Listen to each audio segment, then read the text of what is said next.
কি দিয়ে বুঝায় আপনাকে আমি কবর কত কঠিন?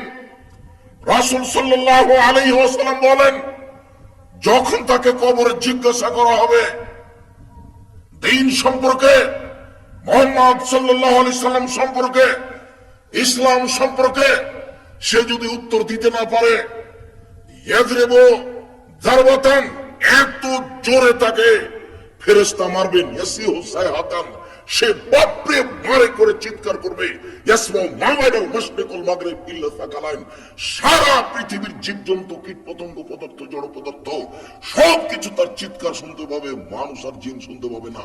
এখান থেকে 50,000 কোটি কিলোমিটার দূরে যে বস্তু আছে সেও শুনতে পাচ্ছে এই কবরের চিৎকার। সে কত জোরে চিৎকার করছে আপনাকে আমি বোঝাতে অক্ষম।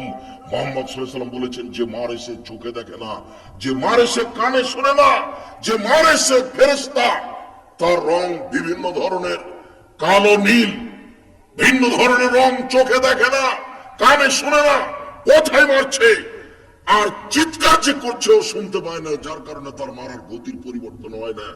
মারে যে সে পুলিশ নয়, মারে যে সে মানুষ নয়, সে খায় না, পেশাব করে না, তার সংসার নাই, তার বিবাহ শাদী নেই, তিনি হচ্ছেন ফেরেশতা।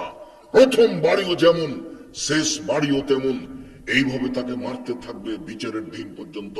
রাসূল সাল্লাল্লাহু আলাইহি সাল্লাম বলেন, যে লাঠি দিয়ে মারা হয়, যে হাতুড় দিয়ে মারা হয়, সেই হাতুড় যদি পাহাড়ের উপরে মারা হয় তাহলে ফায়াসিরু তুরাব, সেটা পাথর হয়ে যাবে, ধুলা হয়ে যাবে, একবারে খান খান হয়ে।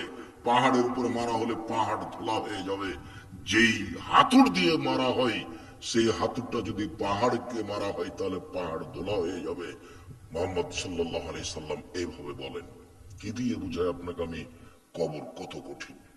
এখানে চিৎকার করছে, তার কণ্ঠ, তার শব্দ শুনতে পাচ্ছে 50,000 কোটি কিলোমিটার দূরে। যে মানুষ, যে জীবজন্তু আছে, জিন আর মানুষ ব্যতীত যে পদার্থ, জড় পদার্থ আছে, সে শুনতে পাচ্ছে কবরের শাস্তি, শুনতে পাচ্ছে গিলাসটা, কবরের শাস্তি শুনতে পাচ্ছে বক্সটা, কবরের শাস্তি শুনতে পাচ্ছে বাল্বটা, কবরের শাস্তি শুনতে পাচ্ছে এই মাইক, সব কিছু শুনতে পাচ্ছে কবরের চিৎকার। কিন্তু মানুষ এবং জিন শুনতে পায় না। শুনতে পাইলে সে বাঁচত না। আপনাকে আমি বুঝাতে পারি কবর কি জিনিস।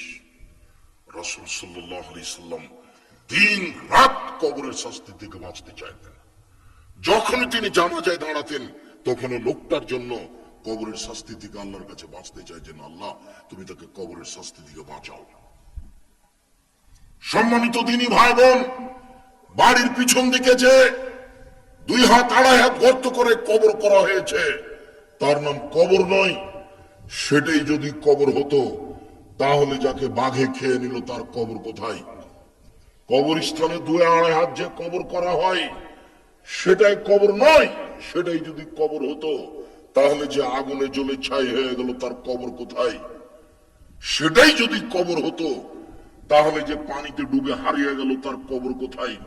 মরার পর থেকে নিয়ে বিচারের দিন পর্যন্ত একটা দীর্ঘ সময়ের নাম কবর, যাকে বলা হয় আলামে বারজাক। এই দীর্ঘ সময়ের নাম কবর। এটা কোনো জায়গা, কোনো স্থান নয়। সম্মানিত দিনী ভাই বোন, এই দীর্ঘ সময়ের ভালোটা হলো ভালো, খারাপটা হলো খারাপ। মানুষটা যদি ভালো হয়, মরার পরে ফেরেশতা যখন জিজ্ঞাসা করবেন, তখন যদি তার উত্তর ঠিক হয়, তাহলে ফেরেশতা বলবেন, নামকা নাওমাতিল আরুসে লাইকুদু ইলা আবালিহি, তুমি ঘুমিয়ে যাও বাসর রাতের ঘুমানোর মতো, যাকে কেউ জাগাবে না তার অতীব প্রিয় মানুষ ছাড়া।